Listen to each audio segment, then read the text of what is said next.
Os participantes da Comissão Parlamentar de Inquérito da CPI da Covid-19 falaram por quase um dia inteiro durante a primeira semana de depoimentos em 3 sessões no Senado.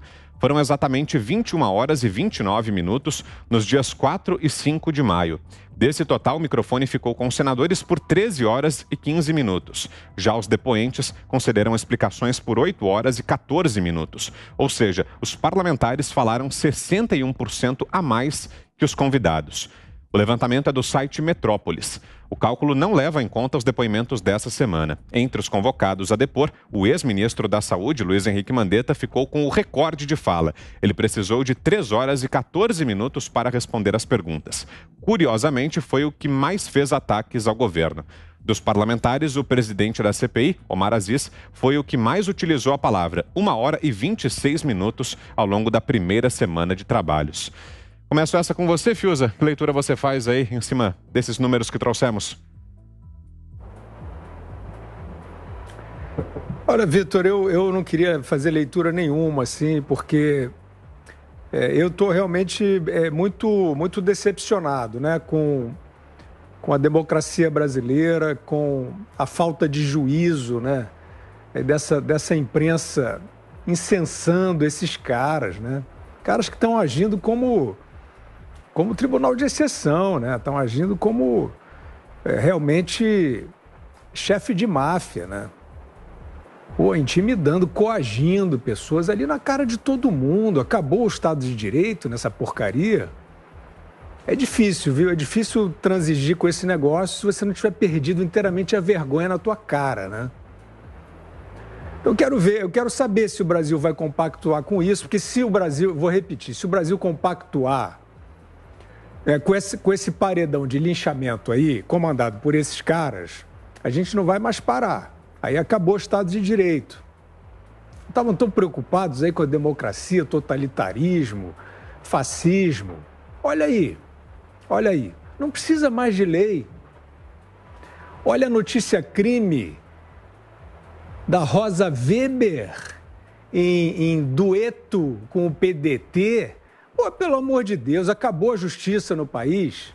Isso não é defesa de governo, não. Eu acho que o plano de imunização, já falei, que seria um ponto, né, importante aí da política na pandemia. Eu tenho sérias divergências. Então, não é defesa de governo, não. É defesa do juízo, é defesa desse lugar como uma nação. Isso está acabando. Notícia crime de Rosa Weber, aquela que ficou lendo a Constituição na diplomação, falando em ditadura. Eles só falam em ditadura e eles exercem o autoritarismo. Eu quero fazer uma notícia crime contra o Supremo Tribunal Federal. Vou ver se tem algum aí advogado interessado. Algum advogado deveria fazer uma notícia crime contra o Supremo Tribunal Federal. Por dificultar a administração de uma crise sanitária com uma medida artificial que não permite que esta crise, que é mundial e tem, portanto, abrangência nacional, por não permitir as diretrizes nacionais, por compactuar com medidas discricionárias de toque de recolher, que foram propiciadas e justamente por aí de caso pensado, justamente por esta medida escandalosa de cacifar governadores e prefeitos, de lhes dar um chicote na mão, poderes ditatoriais, eles estão exercendo até hoje. Vimos aí o Eduardo Paes numa roda de samba, numa boa, depois de mandar descer o pau na população, descer o pau em mulher, fechar a praia. Isso tudo é o STF. Cadê a notícia crime contra o STF? E esse advogado, eu acho que, né, eu não sou militante, eu não posso fazer isso, né? Não quero fazer isso, mas eu acho que se o Brasil tiver juízo, tem que vir essa notícia crime contra o STF e contra essa CPI. O STF está... Isso nem é mais ativismo judicial, isso aí já é uma pantomima, uma ópera bufa, essa história da cloroquina. Sabe o que eles estão fazendo? Eles estão botando vidas em risco, porque transformando a questão do tratamento precoce, que está em ensaio clínico no mundo inteiro, seus ignorantes, seus obscurantistas, seus negacionistas, vão ler os estudos de Stanford, vão ler os estudos de Harvard.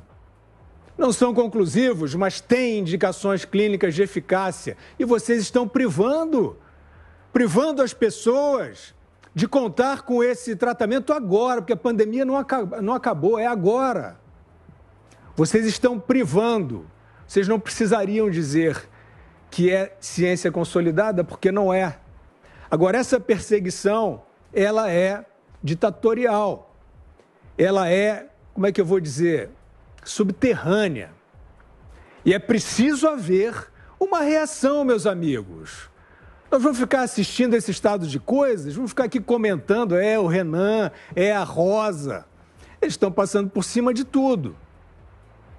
Então, a conclusão é a seguinte: o Supremo Tribunal Federal precisa ser contrastado pelas medidas que está tomando e que não contribuem para o enfrentamento da crise de saúde, né? Está fazendo, a princípio, um desserviço. Isso tem que ser contrastado. Quem é que vai contrastar? Esta CPI, que, aliás, o próprio Supremo Tribunal Federal, vejam como as coisas todas se conectam. O Supremo Tribunal Federal, além de ser o pai desse lockdown criminoso, que, se tudo correr bem, as responsabilidades serão apuradas, as pessoas que estão morrendo por causa disso, isso tudo vai ser conectado. O STF é o pai disso e é o pai dessa CPI. O STF mandou o Senado instalar essa CPI. E como a gente já dizia e está constatando aqui, é uma CPI para fazer política. E não é contra o Bolsonaro, não. Esqueçam isso. É política eleitoral. É política para 2022. Então, isso não é aceitável. Ninguém pode manter a serenidade dentro de um estado de coisas assim. Ninguém está seguro. Ninguém pode contar com o Estado de Direito dentro desse contexto. E isso vai ter que ser contrastado. Ainda existem homens da lei? Ou o Sérgio Moro foi o último? Aí o Sérgio Moro foi fazer essa filigrana que ele resolveu fazer, essa firula, né? Virou esse personagem patético, cuide-se, e fazendo política também. E aí não vem ninguém depois do Sérgio Moro? A gente está esperando, porque é o momento. O presidente está aí dizendo, não, vou decretar e tal, né? Está isolado.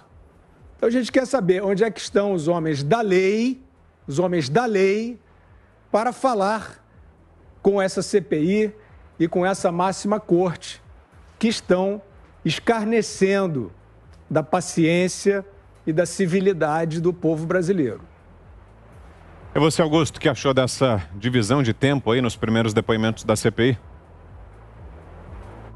Olha, eles deixam falar que eles acham que vai oferecer aí um material que sirva para o bombardeio ao governo, que eles sonham fazer, e com os outros eles não deixam, eles interrompem a conversa que não os agrada com esse esteja preso, vamos te prender, né? Conhece o artigo 100 e tanto aqui, que autoriza a prisão e tal. Seria até bom, né? Que eu não tenho nada que me faça torcer para que o Weingarten sofra esse abuso. Mas seria interessante se ele fosse preso por essa turma, porque aí você tem o absurdo total, né?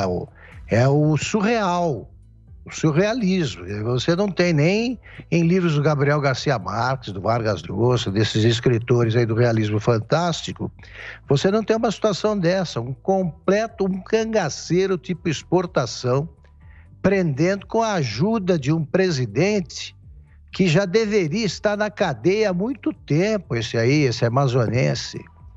Então é bom para o absurdo. Agora, Guilherme, tenha certeza que o povo está percebendo isso aí, sim. O brasileiro demora, ninguém esperava 2013, né? Ninguém esperava. De repente perceberam que o brasileiro, ele tem os seus defeitos de fabricação, todos temos, mas ele não é o passivo que os políticos imaginam ser. Aliás, se você olha a história do Brasil, ela não tem nada de omissão em momentos em que o Brasil tem conflitos aí alguns deles bastante sérios ao longo da sua história. Ao longo da sua história, você vai cansando o povo e aí o movimento, a reação vem. Não nos esqueçamos de que o Brasil se surpreendeu, não importa que depois o STF tratou de libertá-lo. O Brasil, os brasileiros, que acham que o povo brasileiro é muito passivo, se surpreenderam com a prisão de um presidente da República ladrão, prisão endossada pela maioria popular, que até hoje diz que está certa a prisão do Lula, não deveria ter saído da cadeia e vão impedir que ele volte ao poder. Não tem dúvida. Ana. Essa estatística, Vitor, só mostra em números o que a gente sabe desde o começo, né? Essa CPI, ela nasceu para ser um palco político, para ser uma fábrica aí de manchetes contra o governo, contra a União, contra o Ministério da Saúde. Agora, é óbvio que a gente assiste todos os dias essa CPI, tem que tomar um antiácido antes, né, para assistir, porque é complicado, né, fica difícil, mas devido à nossa profissão a gente tem que assistir. É muito difícil a gente ver que essa CPI ela já começa totalmente errada, porque a partir do momento que há uma inquisição, eu diria até uma coerção do relator em relação ao depoente, a gente vê que já nasceu praticamente deturpada, praticamente errada. Uma CPI séria faria o quê? Depoente, pergunta, anota para quantas testemunhas ali, quantos depoentes eles querem ouvir, e ao final da CPI eles se reúnem, eles vão fazer as suas conclusões, mas a gente vê que não é isso. Não é isso, essa CPI não é sobre isso. Essa CPI é uma corte aí de inquisição, de coerção, uma corte aí agora, né?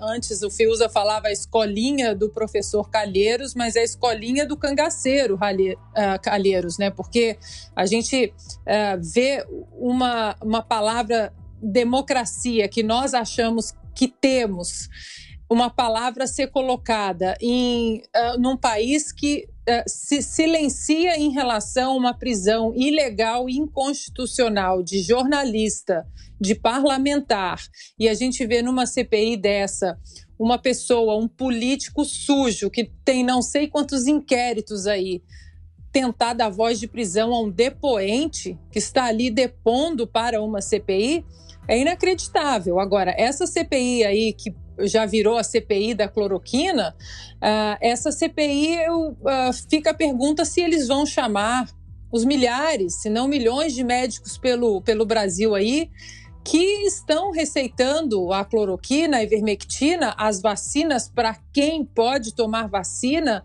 Essa CPI vai chamar esses médicos? Será que a CPI vai perguntar em algum momento por que a Coronavac não é aceita nos Estados Unidos e em vários países da União Europeia? A CPI vai perguntar por que estão empurrando a Sputnik de uma maneira irresponsável e a Anvisa, brilhantemente, de uma maneira muito técnica, está aí recusando aceitar essa pressão até que os relatórios sobre eficácia e segurança estejam absolutamente completos. A gente vê também, hoje assistindo a CPI, Vitor, uma pergunta do Renan Calheiros ao Fábio Weingarten, dizendo sobre a carta da Pfizer, por exemplo, a carta de intenção da Pfizer, oferecendo as vacinas para o Brasil, dizendo que a carta foi mandada em setembro e que o Fábio ficou sabendo da carta em novembro. E entre setembro e novembro, que nada havia sido feito em relação a compras da vacina da Pfizer. Ora, pois, se a Pfizer notificou o governo americano sobre a eficácia e a segurança da vacina após a eleição presidencial americana, que foi dia 3 de novembro, como que o Brasil compraria vacinas da Pfizer em setembro, em outubro?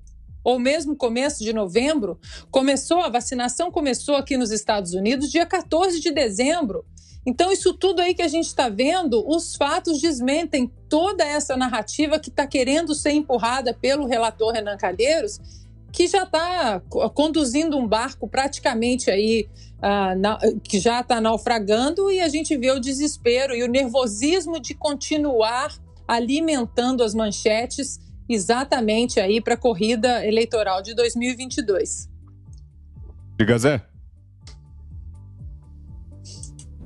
Olha, a gente vê nesta CPI, e eu alertei isso, né, sobre o poder de uma CPI que se aproxima muito a de um tribunal. Não é um tribunal, mas é um misto ali entre a política e o poder de polícia, de investigação. Uma CPI pode mandar prender, por exemplo, como houve o pedido do ex-secretário Weingarten, vai votar em plenário, né, se isso acontece ou não, mas enfim... É um poder muito grande, um dos maiores poderes assim, do Congresso Nacional. É evidente que o maior poder é fazer leis, isso é muito poder. Mas esse poder de CPI é muito forte, porque ele é imediato. E o grande lance da vida é ouvir. Você ouve o que você quer e quem você quer. E aí, através desses números, a gente vê claramente que a CPI não quer ouvir nada. Os senadores querem é falar, querem é desfilar os seus egos. É isso mesmo, desfilar os seus egos através de perguntas imbecis e agressivas contra pessoas que estão ali para defender a sua reputação, porque sabem exatamente o poder de uma CPI. Foi preciso hoje que o senador Flávio Bolsonaro fosse lá colocar as coisas no lugar. A fala dele foi importante, porque o Weingarten estava ali humilhado. Tamanha foi a agressividade que se falou com ele e durante todo o tempo pressionando, e são pessoas ali que criticam tortura. Aquilo ali foi uma tortura, é uma tortura. É assim que se procede. Quando entra uma Mandetta, não. É tudo amiguinho porque fala o que quer. Então, esse resultado do levantamento de quem fala na CPI mostra exatamente que a CPI não quer ouvir nada, quer é falar e desfilar os seus egos, ou seja, eleição 2022.